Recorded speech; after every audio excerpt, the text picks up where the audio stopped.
Welcome you all in SNS National, and we have with us Mr. Anirban Dutta, who is one of the key member behind the ISL, which is going to happen from February. As we know, from today, it was released. AIFA has made a three-member committee consisting Mr. Anirban Dutta, Secretary of IFA, and the President of Kerala Football Association and Goa Football Association. Anirban Dutta, welcome you in SNS National. Kindly let us know how you make all the teams come in the same boat and agree them to play ISL from February. Well, from the beginning, what I felt that there is a rift between AIF and the teams. They are on opposite sides, and my understanding was the first priority should be bringing them together. And I have always believed the key to any dispute resolution is listening. So, the first meeting I had, I started listening to the clubs, and I told them very frankly, very openly, that if we want the top league of the nation to happen, there's only one way out. That is, we work together. We join forces and work together to make this tournament happen. Otherwise, it is never going to be possible. We can push blames on you, you can push blames on us, but that will not reach our effective solution.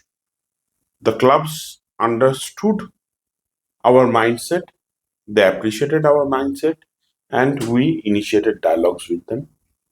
They told us a lot of things that has been their concern, which was not effectively addressed. We heard them, we heard their opinion, and came up with a long-term model that they were looking for, and they appreciated it. And we started discussing the short-term model, that is this year's league. And since it was a time-bound committee, we were supposed to submit our report. So we submitted our views, and we clearly mentioned that in our report that AIFF has to work together with the clubs, go ahead with the model we have proposed, and for the league to happen, while we have to be understanding and address the issues the clubs have, at the same time, we need to be firm and take a firm stance on participation in the league. We clearly mentioned in our report that any club that doesn't participate in this year's ISL should be disqualified from the league and should be relegated to the immediate lower division, that is I League. I think somehow our observations worked and it bear fruits. The club also understood the current situation and the gravity of the situation of Indian football. And today, 3 p.m., they had a meeting with the Honorable Central Sports Minister, Mr. Mansukh Mandavia, and agreed to participate. Mr. Mandavia has played a key role in it, and the clubs were unable to refuse to his request, and they have all agreed to participate. And I am very hopeful that even though with a less number of matches and the truncated format of ISL is going to happen this year, but I am sure it is going to be a competitive one and people will enjoy watching this. We know that there was a commercial partner FSDL for the last 15 years, though the tournament has started from 2022 and the contract has ended, and after that, all this dilemma has happened. Now, let us know that is there any possibility of coming FSDL again? Or See, the AIFF is already working on the RFQ and they'll float the tender very soon. I hope it will happen within the next 10-12 days.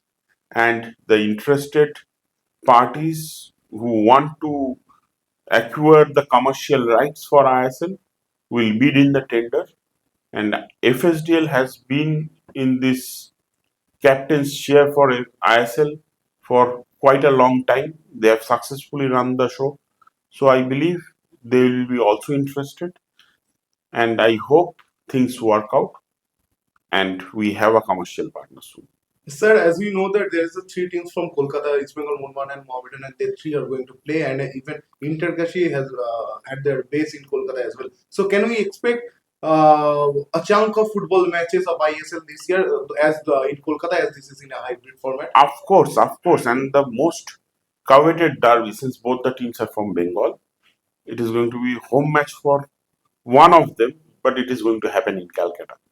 Uh, as we know that the football lovers of Bengal are divided into East Bengal and Mohun Bagan, and they all look forward eagerly to going to a derby, and I'm sure they'll be delighted to witness the ISL derby this year again in our Salt Lake Stadium. And many other matches will be happening. Of course, it is going to be a straight league Swiss model, which is in line with the Champions League, and the home matches and away matches are going to be allotted randomly. So, even in this case, there will be quite a few matches for each of the team as home matches, which will be happening in Kolkata. So, will it be in two venue or there will be a different venues as well? As far as I have heard, the last it is going to be a home and away format, but as I told you, on a Swiss model, that is randomly generated home and away matches.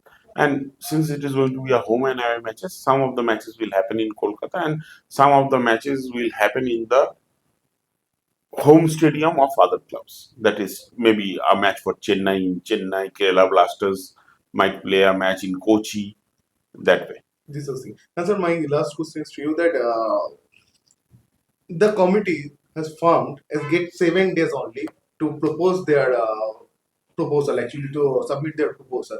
Report. Report, right. And AIFF has started talks with the clubs from long back, and they didn't come in any conclusion and failed to come any conclusion rather.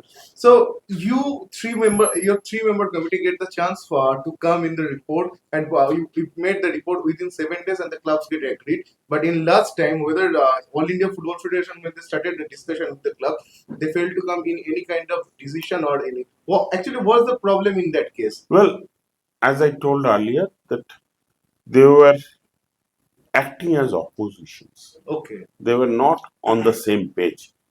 And as I told you, that dispute resolution is mostly listening and effective communication. I think this committee has been successful in establishing dialogue with the clubs and having a effective communication with them with positive outcomes, and that has resulted in this success.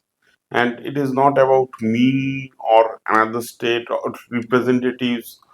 I believe we all represent AIFF, and it is our duty towards our national football to make the top tier tournament happen, and we have been successful by the grace of God. And I believe it is not just our effort, but there have been a lot of people who are involved. The clubs were there, AIFF employees were there, who have always supported us to make this happen. Thank you. Thank you.